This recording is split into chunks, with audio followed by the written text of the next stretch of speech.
Hello, everybody. My name is Paul Quinney, and this is the Flames Faceoff brought to you by the Hockey Writers. Now, this is a weekly show where we bring together some of the best writers we have in the Calgary Flames writing pool, and we discuss all things Flames. Now, to make sure you don't miss an episode of this, you can subscribe to this YouTube channel. Just hit that little red button on the lower right-hand corner of your screen. You can follow us on Twitter and Facebook. You can like this video on YouTube and Facebook, and share it with your fellow Flames friends. And be sure to check out the great hockey content that we have here at thehockeywriters.com. So with that, let's get going. I'd like to introduce the panel. We have with us Mr. Colton Pankiw. Colton, welcome. How are you doing? Hey, good. Thanks, Paul. How are you? I'm great. And we have Greg Tysowski, fresh in from the golf course. Greg, how was your game? Yes. Not good, but it was a great game. It was a great day, actually. It was gorgeous weather, so I can't complain about that. I can always complain about my swing, but I can never complain if the weather's nice. So good stuff. Good stuff. My wife keeps reminding me that golf is a good walk ruined. So she's not a golfer. So, and none other than Brett Krauss we have with us. Brett, how are you? Oh, doing pretty well. Greg says it's a nice day here, and it might be a Flames face-off first that he hasn't had his tea time canceled by Calgary weather. Yeah. Well, snow and hail and God knows what else. But well, let's get right to it. Just wanted to touch on the week that was. Not a lot happened. I mean, we had one game where the Flames laid a beating on the poor Vancouver Canucks 4-1. Tonight they go in Vancouver. That's a late game. And when it comes to what happened on the ice, not a lot of intensity. I think they got it. The Flames, that is, got away from the Sutter style. It was more of a freewheeling game, and I thought, frankly, entertaining. But you know, the score really didn't reflect the play. But I think probably more interesting than what happened on the ice is what happened off the ice. And I just wanted to touch on that. Prospects, a lot of complaints that the only prospects we saw Thursday night were Shillington and Glenn Gaudin. I thought we'd see more. I mean, what time is better than now to see that? Colton, I don't know, that was a head scratcher for me. Why didn't we see more prospects? Yeah, I kind of curious. I don't know. I didn't hear anything if there was a reasoning behind it, but like you said, it doesn't make a lot of sense. I think obviously they have, like, obviously playoffs aren't going to happen with them already starting and everything. So it doesn't really make a lot of sense why some of the younger guys wouldn't play. I don't really have an answer for it. I think like all of us was expecting to see that and kind of just give them a look heading into next season. So yeah, I really don't have an answer for that. Yeah. Greg, you laid it out for the Flames. They're not reading your articles. I mean, you spelled it out pretty clear what they needed to do, and that was play prospects. You got any theories? Well, you know, I did hear one thing that, you know, how they're really playing Michael Stone down the stretch here. And I did read something that I think if they play him the rest of the way through, I think he can qualify. And then if they resign him, he can qualify as someone who they don't have to protect or something. You know, like there was some kind of logistical reason behind playing him down the stretch. That maybe is the reason why Valimaki is not playing down the stretch here. But you know, I don't know, because it's beyond me why some of these guys are still playing. I was listening to the radio, some sports talk radio, and they were saying, oh, but the veterans still want to play and they deserve to play if they want to play. But you know, it's not up to the veterans. You know, I think the Flames management, coaching staff, they should be pushing to see some of these young guys. And I've been pushing for Louis third string Domingue to get a start. And what about big snag Zagadulin? Like he played like a period, I think, this year. He deserves maybe at least one game, you know, just to see how he fares in an NHL contest. Like they're not utilizing these final few games. And so hopefully today, I haven't seen the lineup or the morning skate yet. I don't know if any of you guys have yet, but I don't know if there's anyone coming in tonight, but there should be. Like it's past due to get some of these guys on the ice. Let's have a look. Yeah. Brett, what's your take? Have you heard anything? Are we going to see more on tonight? More prospects tonight? I was, actually just reading before we got on here. Pat Steinberg was putting up on Twitter. 4 guys are coming out and 4 are going in. It's Wow. not official, but he said based on practice from yesterday, that could be Adam Ruzicka and Connor Mackey, and then Valimaki and Dominic Simone, I believe. Okay. Simone. So, yeah, I mean, nothing is official yet. So, but I think, it's time to play these guys and, see what you got in some of your prospects, because they had, some of them had a decent season in the Canadian AHL division. And I mean, what else do you have to lose other than playing a regular lineup and beating a Canucks team and worsening your draft lottery odds? So I think really, it's throw some guys in and mix up the lines and just kind of see what you can come up with for these last few games to at least make it entertaining for people who do end up watching these games. Yeah, you're raising an interesting point there. Now, far be it from this panel to suggest that they throw the last couple of games, but if you were so inclined, the way to improve your draft pick position is to actually, as you point out, Brett, play those prospects. Greg, I heard you in the background. You wanted to comment on something?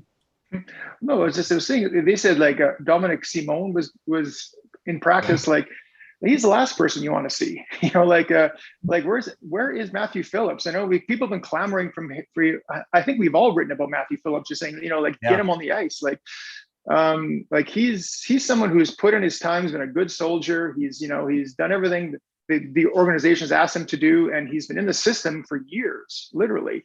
And this is the time to let these guys have a shot. I know he's just a little guy. He's only 5'7", 140 pounds, which to me, like, that's like, I think I weighed that much when I was 13 years old. So like, I don't even know. I want to see him. I want to see this little guy out there and see how he plays. And Dominic Simone, like, are you kidding me? The guy hasn't played probably in 2.5 months. Like why is he back in the possibly being back in the lineup? I don't know. Makes me angry. I tell you. Yeah. Well, it's a head scratcher, I'll tell you. But switching gears, though, a lot's been written about why the Flames failed to make the playoffs despite the lofty, the hopeful predictions at the start of the year. Colton, you wrote an article about that very topic. Give us a recap of that. Why, in your opinion, according to that article, didn't they make the playoffs? You want to start us off? I think the main thing, and one that we kept hammering home on here, was just inconsistencies. And then I know it kind of came up too, is whether or not it's inconsistencies or just not a very good team. I'm still in the perspective that I think it was still inconsistent play. I think their lineup has some pretty capable players, but I think the main reason for me was just a lack of goal scoring. You had guys like Tkachuk, Monahan, who obviously it's come out since was playing hurt, but they just had a lot of guys who didn't have the years that they were expecting. And the same thing with the blue line too. I put that, and even Markstrom and Net was kind of a tale of 2 seasons for him, where he had 2 really good months and 2 pretty bad ones. So just a lot of inconsistencies, but I think the main thing for me was just a lack of goal scoring. Greg, what's your take on why they didn't make the playoffs? If you had to sum it up. Yeah, I think a lack of goal scoring is number one. I think they also were really counting on this young defense core to take a big step forward. Like, there was a lot of talk about how Valimaki could even be like in Calder consideration, and Rasmus Andersson is being groomed for that top pairing with Giordano. And these are 2 guys who played pretty inconsistent. Like, the fact that Michael Stone played so much in the second half of the season kind of tells you that their young guys didn't produce the kind of quality play that they were hoping for. And I kind of fear for Valimaki, because it seems like he's really in Sutter's doghouse, and he really doesn't fit in with how Sutter wants him to play and who he wants him to be. And a lot of Flame fans were excited about this young guy. He missed that whole season due to injury, but the ceiling on him still, I think, pretty high. So I think the defense core kind of took a step back, even with the addition of a very steady and strong Tanev. Like, he was lights out. Some people are suggesting he was maybe one of the best players, even though he doesn't produce offensively, but defensively, he was a stalwart out there. So, I think goal scoring was not up to snuff, and their defense, I think, was not great either. And Giordano had a good second half, but a kind of a poor first half. So, I think you need good D, and their goaltending wasn't as good as they thought it was going to be. So, just a combination of things. But I'm pointing to the back end as much as I am, lack of goal scoring. The front end, yeah. No, you raised an interesting point on Valimaki. I think it was about a month ago in some press conference. Sutter just basically savaged him. He said, "Hey, he needs to be better in just about every department." I thought, my God, that's got to get to his confidence. But Brett, what's your take on why we're not writing about the Flames in the postseason? I think kind of all three areas, just, they weren't kind of on the same wavelength at the right time. I think I'd said kind of the same thing last week, that, when they get good goaltending, they couldn't get scoring, and then bad goaltending when they get scoring. And I think the disappearance of Sean Monahan this year really hurt them. Only 10 goals, and Tkachuk is somewhere in the teens for goals as well.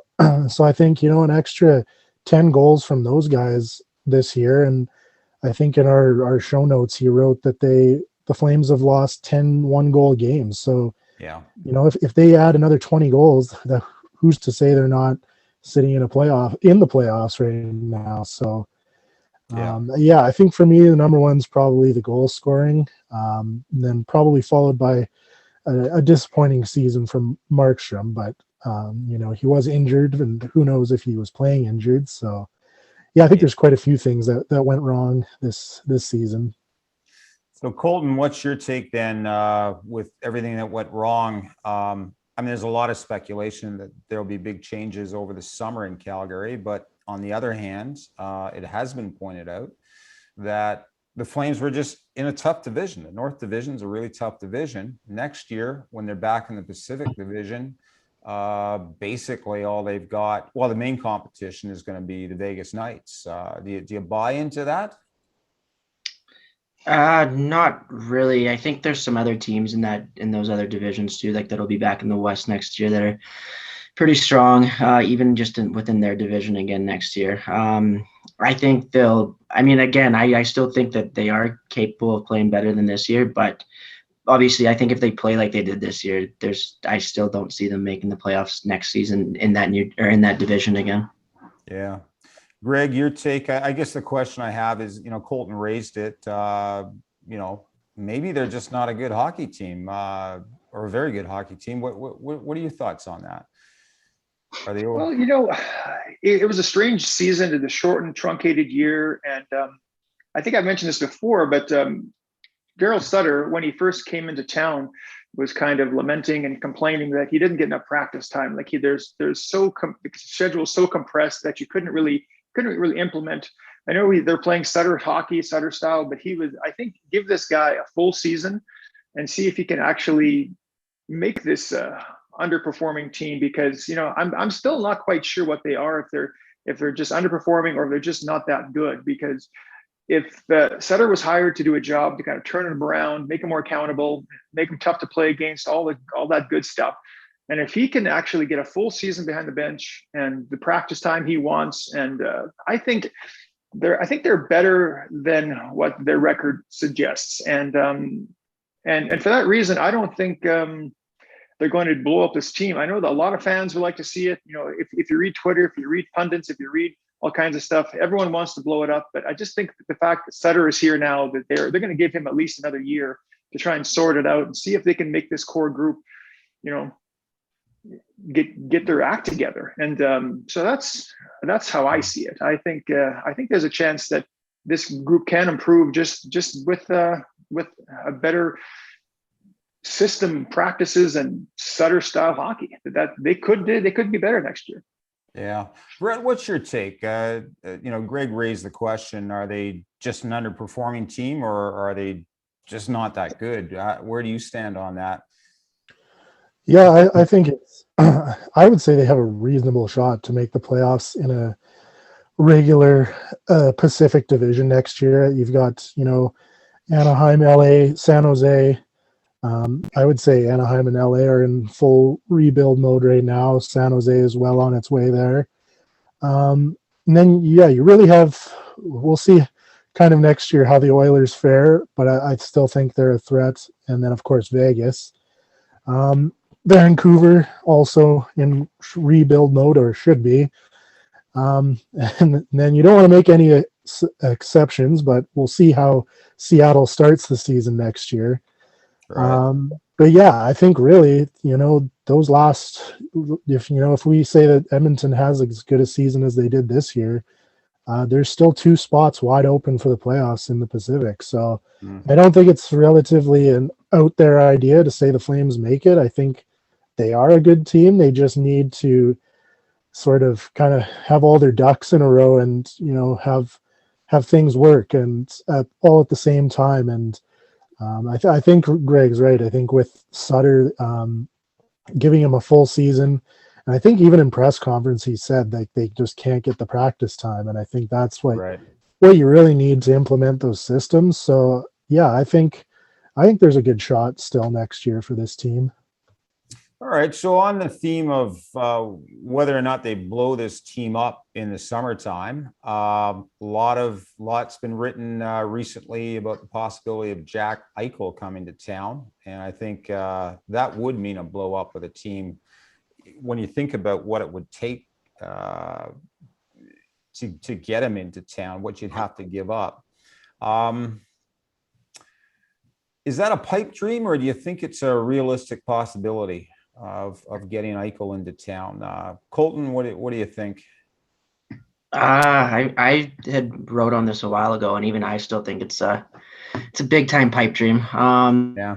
I mean, obviously Eichel's comments about a week ago here, not long after we talked last week, have caused quite a stir. He basically made it sound like he does not want to be back there. He said he hopes to be back healthy wherever it is he's playing from.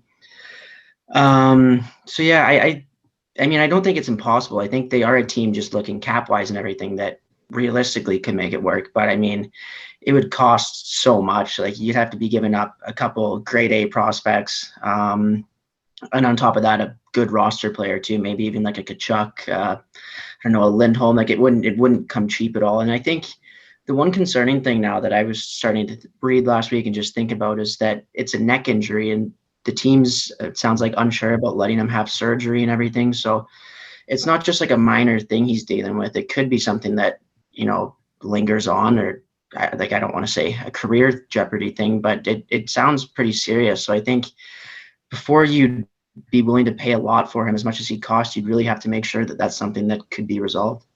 Right.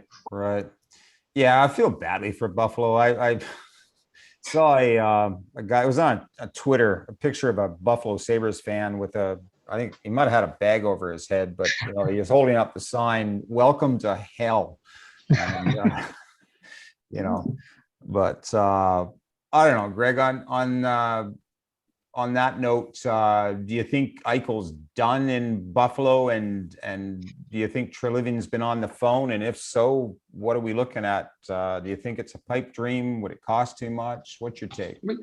It's funny. I've seen actually a fair bit of chatter about this. Like Colton wrote about it a couple weeks ago, but there's been, like, on The Athletic and other websites have been writing about this very thing, and there's all these possibilities. And I agree that Kachuk is kind of the major piece that keeps, but I've seen like side pieces like Connor Mackey or Dylan Dubé, or picks and prospects, all kinds of combinations of things that would get him there. And but it does concern me about this neck injury, because like Flames fans will remember Gary Roberts. He had a neck injury that ended his career. Then he had a big comeback and played for several years after that. But I've seen some of these odds makers saying it's like odds of Eichel coming to each market, and like I think Calgary is kind of a middle of the pack kind of odds makers are having. So it's like, I don't think he's coming, and I'm sure that Treliving has to be doing something. He has to be making phone calls. He has to be feeling this out. But I kind of, the thought of it is exciting, because like sometimes these superstars, they need a fresh start. And if he's healthy, Eichel could fit in, I think, anywhere. He has that skill set. He was, He was right behind. He was the number 2 pick. And Tkachuk is on an off year, so it's like maybe he needs a fresh start. That deal to me is appealing, but you're right, it would cost the Flames quite a bit. But I'm not holding my breath. I'm thinking this probably won't happen. So I'm really curious to see where he ends up, next year, because I think it's not Buffalo. The way he's talking now, it's like I think there's no way he's coming back. Yeah. Brett, what's your take on Eichel? Pipe dream or a possibility? Yeah, I'm pipe dream right now. I just think the Flames will get outbid by a few other teams. They mentioned, LA and the Rangers, who could really, give them a lot more young guys and good prospects yet to be in the NHL. So I think they'll just be outbid at the auction house. And I also think it's just too difficult with Lucic and Giordano on the team and their contracts, because I think that's something like $11 million in cap space. And if you're trading a Tkachuk for Eichel, I mean, yeah, you do that, but with the current roster, it's kind of like, well, you've kind of got the center position now, and then you kind of got a hole again on the wing again with losing Tkachuk. And so it's like, well, now who do you bring in to play with Eichel? And is it kind of like a Gaudreau situation where you can't find somebody to play with him, kind of thing? But I mean, if Eichel is here with Gaudreau, that'd be great. But if you're, sending Tkachuk back, it's like, well, now you kind of have to build your second line after that. So I think just with how much they'd have to give up, the roster isn't built just to cover those holes that might be left behind in my eyes.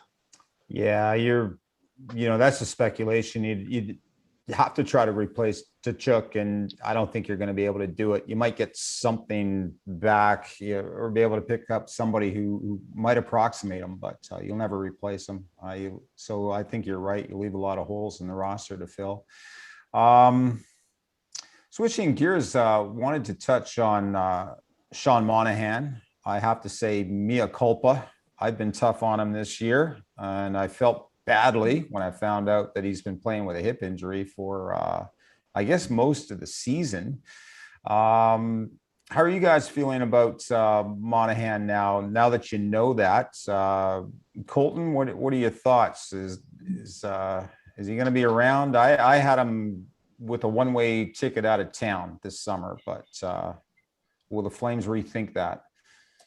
Well, I don't want to say it gives an excuse, because players don't like to give excuses for stuff like that, but I think it does kind of help explain his down numbers this year. But I mean, last season, he really wasn't as good as we've come to expect from him either. So I think if there is a guy in the team that needs a fresh start, he's definitely one of the top candidates. So I don't think it's a guarantee he gets moved, but I wouldn't be surprised at all to see him on a different roster. Because like we've said, I think, I do think this team kind of needs a change heading into next year, and I think that he's arguably the number one candidate. Greg, your thoughts on Monahan? I don't know I'm not sure. Were you as hard on him as I was?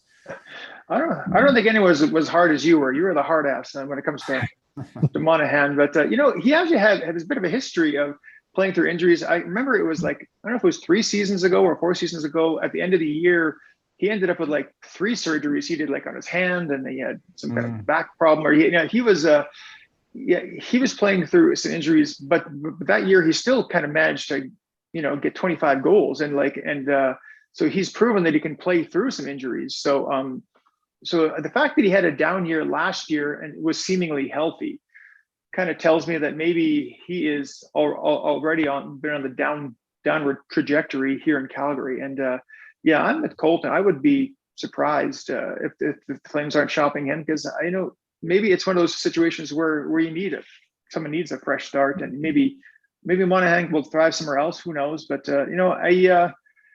I've always kind of liked his goal scoring, his finish, but for me he's never been a huge complete player, and I know his two-way game is getting better, but I wouldn't be shedding too many tears if they found a deal and shipped him out of town, because he's been a good Flame, good goal scorer, but once you stop scoring goals, what's your usefulness if you're a sniper? So what have you done for me lately?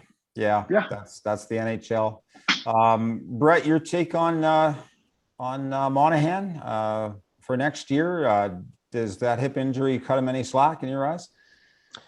Yeah, I don't know. It's hard to kind of say, but I think, it was kind of like the way the season was going. Why didn't they just shut him down this year? Because, it's not like he was scoring on a nightly basis while playing injured. So, he wasn't having that huge of an impact. So I'm kind of just wondering why and I guess, unless it was him himself saying, I know I want to be out there to try and help this team win. But I mean, we've all been saying it for weeks that they were basically injured or out of the playoffs. So yeah, I think that's a guy who could get moved. But yeah, it's hard to say. We've been talking about who goes, and there's a handful of guys here that could be moved this summer if they do decide to shake up the core. But yeah, I think Greg's right. That's a guy who is probably at the top of the list behind Sam Bennett for a fresh start. Yeah. Well, speaking of guys that could be leaving town, there's Milan Lucic. Is interesting this week. He was nominated by the Professional Sports Writers Association for the Bill Masterson Trophy, and I thought that was a good storyline. He almost quit in 2019. Rough start to this year, but he really came into his own as a leader on the team. And he voluntarily waived his no trade clause to allow the Flames to protect more players. I thought that was a classy move. What do you think, Colton? Do you think he's in any danger of getting picked up by the Kraken? And if he did, what do you think his legacy will be in Calgary?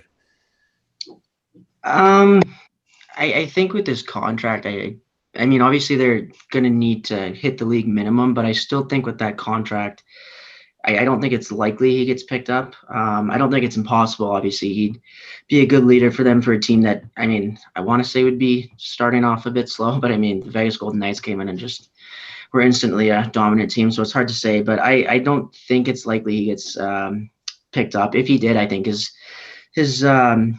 legacy in Calgary would be just, I mean, obviously a lot better than it didn't go well for him at all in Edmonton. Everyone knows that. He was kind of, like you said, even when he first got to Calgary, kind of thinking about calling it quits. So I think I think Flames fans were pretty appreciative of him, or had been throughout this whole thing, despite his contract. Just his willingness to compete. He seems to never really have a night off in terms of his compete level. Yeah. And like you said, just a good leader too. So I think despite the contract and everything, he's pretty much done everything Flames fans could have hoped. And I know that they're definitely a lot happier with him than they were with James Neal. Yeah. Greg, your thoughts on that with Lucic? Do you think he's safe from getting picked up by the Kraken? And I think he probably is. I agree with Colton that it's just that contract is just, and because what he provides, he doesn't provide the offense anymore. He got 9 goals this year, which is, I guess, good for him, but not really good for the kind of contract he has. But the only reason why Seattle would be taking him is if they want that leadership. And I can tell you the Flames organization and that group of players, I think they really like Lucic in the room. I think he is a team leader. And I was kind of taken back by they pulled out all the stops for his 1000th game for that silver stick, and he's barely been with this team like a season and a half. And like you would think he had been with the team for 10 years, the way that they had that big ceremony and everything. So it's like they really seem to like this guy. And and some fans complain about this huge albatross contract, but I think most Flames fans actually appreciate what he brings to the team. And also to me, it doesn't hurt having like the league's heavyweight champ, on your roster, because although there aren't that many instances where you really need him to be a big defender of smaller players, but he is a deterrent. So I have actually grown to like Lucic more and more as his tenure in Calgary continues, and I hope that Seattle doesn't pick him up. But if they do, I think he would be wearing a letter. I think he would be a team leader there for sure. Yeah. Brett, what's your take on Lucic? Any danger he'll be moving? And if he did, what do you think the hole would be that he'd leave in Calgary? Um, yeah, I think he's definitely a player that the Flames would have to persuade Seattle to pick. Like the guys have said, I think that contract, unless like they are trying to reach the floor and they're kind of just the way it shakes out, maybe they do take him. But yeah, I don't see Seattle taking him. I think that's kind of why he agreed to move, to waive the no move clause. Yeah. And yeah, I think Greg's right. You know, I've watched some of these interviews and you get sort of kind of some candid moments from guys like Dylan Dubé, and they really do seem to like Lucic a lot. So I think that really, you know, says something about his character and presence in the room and on the ice. And you know, he has 21 points this season, which for a third or fourth liner is pretty decent. But at $5 million, that's grossly overpaying for 21 points. But I kind of, yeah, same as well as I've kind of grown to like Lucic, and I kind of often wonder if they can kind of sort of get a Matt Stajan situation where, yes, he's paid too much, but maybe he becomes a good fourth line guy for this team for, you know, the duration of his contract if he's not moved. And yeah, I think if Seattle does take him, I think that's kind of probably straight from their GM Ron Francis, a guy who's played the game looking for leadership, because I know that team has hired a lot of people from outside the hockey world to build their analytics department. And you know, if you look at the numbers, Lucic isn't that great for that price. So I think if he is taken by Seattle, it's definitely a leadership thing, I think. Yeah. Well, it's going to be an interesting summer, that's for sure. So thank you, gentlemen. Unfortunately, we've run out of time, but as always, that was a great discussion. And thank you, everybody, for joining us today. We'll be back with another episode of the Flames Faceoff next Sunday. In the meantime, make sure you don't miss an edition. You can subscribe to the YouTube channel, follow us on Twitter and Facebook, like this video on YouTube and Facebook, and be sure to share it with your fellow Flames fans and friends. And do be sure to check out thehockeywriters.com. First thing Monday morning, we have the Flames Weekly coming out, and that'll recap everything, all the action from the previous week, and take a look forward into the new week. And do be sure to check out the great hockey content that we have here at thehockeywriters.com. Until next week, take care.